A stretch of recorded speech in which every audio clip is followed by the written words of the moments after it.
Assalamualaikum warahmatullahi wabarakatuh. Di sini kami akan menjelaskan hasil dari kerja kelompok kami yang berjudul Pasar Valuta Asing.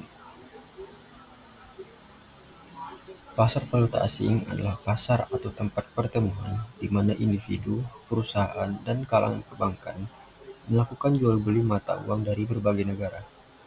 Kurs adalah harga mata uang dibandingkan dengan harga mata uang yang lain. Mata uang kuat atau disebut hard currency itu mempunyai nilai yang relatif stabil dan sering kali meningkat atau apresiasi terhadap mata uang lainnya. Mata uang lemah atau disebut dengan soft currency mempunyai nilai yang relatif tidak stabil dan sering kali nilainya merosot atau depresiasi terhadap mata uang lain. Kurs valuta asing. Nilai tukar atau exchange rate adalah perubahan harga mata uang dibandingkan dengan perubahan harga mata uang lain. Kurs dibagi menjadi dua, yaitu direct rate, yaitu adalah penempatan mata uang domestik di depan mata uang asing. Yang kedua adalah indirect rate, adalah penempatan mata uang asing di depan mata uang domestik. Tujuan pasar valuta asing.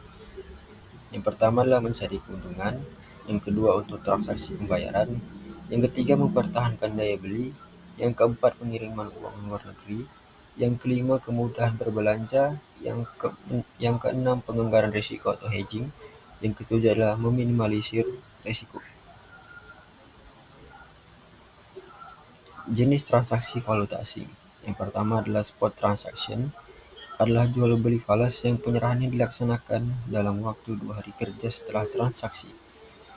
Yang kedua adalah forward transaction, adalah jual beli devisa yang penyerahannya pada waktu tertentu. Swap transaction adalah jual beli devisa secara simultan dalam jumlah yang sama tetapi tanggal waktu yang berbeda. Mekanisme pasar valuta asing. Pasar falas atau devisa merupakan mekanisme suatu negara dapat memperdagangkan mata uang. Pasar devisa memfasilitasi konversi mata uang domestik ke mata uang asing dan sebaliknya.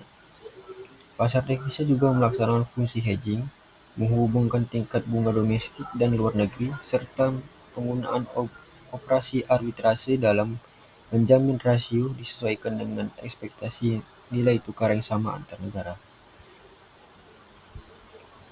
Peserta pasar falas. Yang pertama adalah bank komersial besar, yaitu untuk kebutuhan transaksi komersial seperti ekspor, impor, dan pengiriman uang dan lain-lain. Nasabah komersil seperti MNC untuk tujuan hedging atau transaksi jual beli.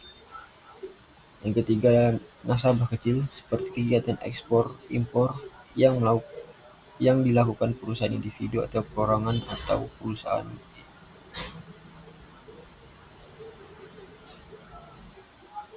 Bank sentral bertujuan untuk menstabilkan nilai tukar uang atau untuk mempertahankan target nilai tukar. Kemudian adalah pasar spot. Transaksi spot atau pasar spot adalah tempat perdagangan untuk instrumen keuangan seperti komoditas, mata uang, dan sekuritas yang dilakukan lewat transaksi langsung di tempat. Dalam pasar spot, penyelesaian transaksi biasanya selesai pada T plus 2 hari kerja.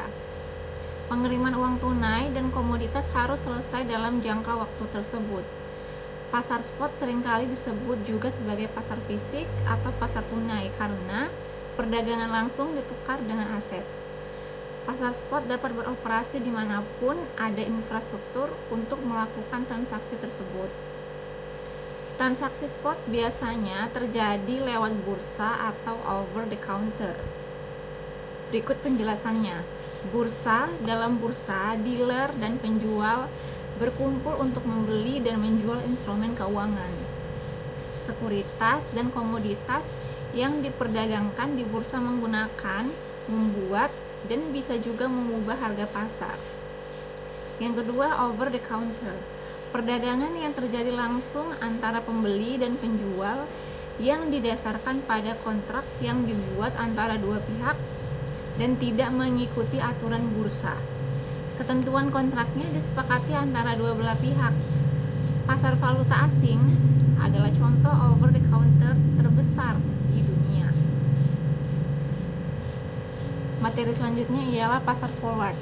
Pasar forward merupakan pasar berjangka yang mana transaksi jual beli valuta asing dilakukan untuk penyerahan di masa yang akan datang atau penyerahan di luar area spot, dan kurs yang digunakan adalah kurs forward, yaitu kesepakatan yang berhubungan dengan pertukaran dua valuta yang akan digunakan pada suatu waktu di masa yang akan datang dengan kurs tertentu yang telah disepakati sebelumnya.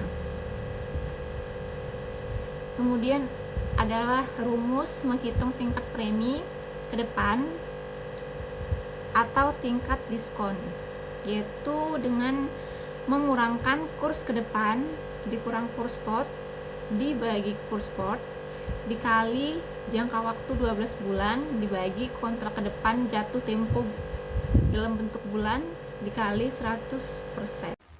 Hedging dalam bursa falas adalah penghapusan atau pencegahan atas risiko falas. Hal ini dilakukan dengan menghindari posisi-posisi terbuka dalam falas, yaitu tidak seimbangnya dalam aset dan utang falas.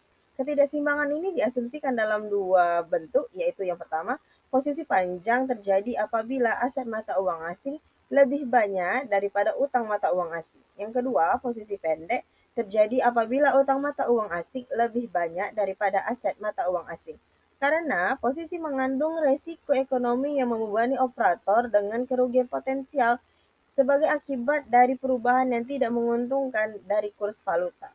Suatu depresiasi spot dari mata uang dengan aset yang dipegang cenderung untuk menurunkan nilai mata uang asing atas utang yang nampak atau disebut dengan outstanding.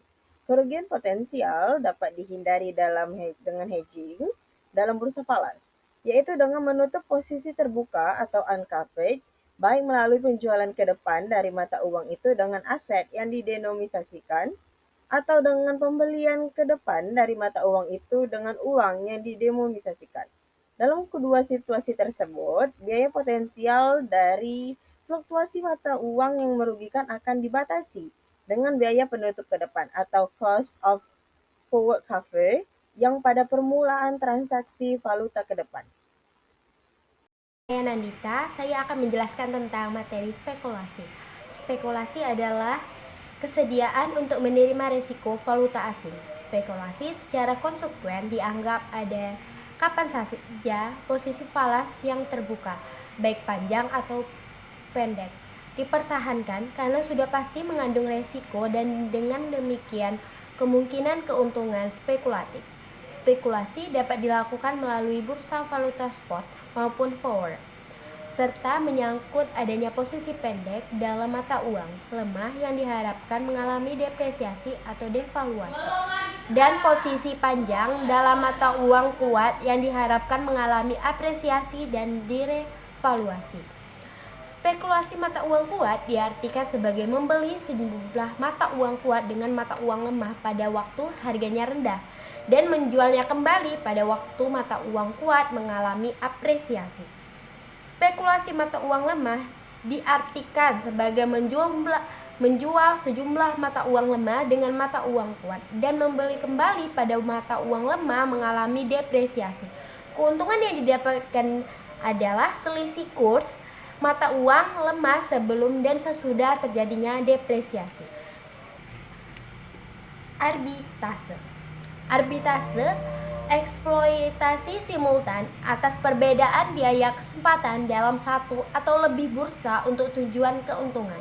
Arbitrase adalah membeli pada waktu harga rendah dan menjual pada waktu harga tinggi. Dengan situasi pasar yang tidak stabil dalam jangka pendek, maka terdapat kemungkinan untuk mendapatkan keuntungan dari arbitrase. Asumsi yang sering dipakai dalam jangka pendek terjadi keadaan tidak seimbang sehingga dapat terjadi arbitrase, tetapi secara bertahap akan menuju ke titik keseimbangan kurs. Contoh, kurs pound sterling di London, 1 pound sterling sama dengan 1,98 US dollar. Kurs spot dolar di New York, 1 US dollar sama dengan 0,50 pound sterling atau 1 pound sterling sama dengan 2 US dollar. Pound sterling di London terjadi under value dan di New York terjadi over value. Ada laba arbitase. Beli 1 pound sterling sama dengan 1,98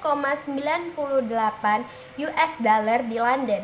Jual 1 pound sterling sama dengan 2 US dollar di New York.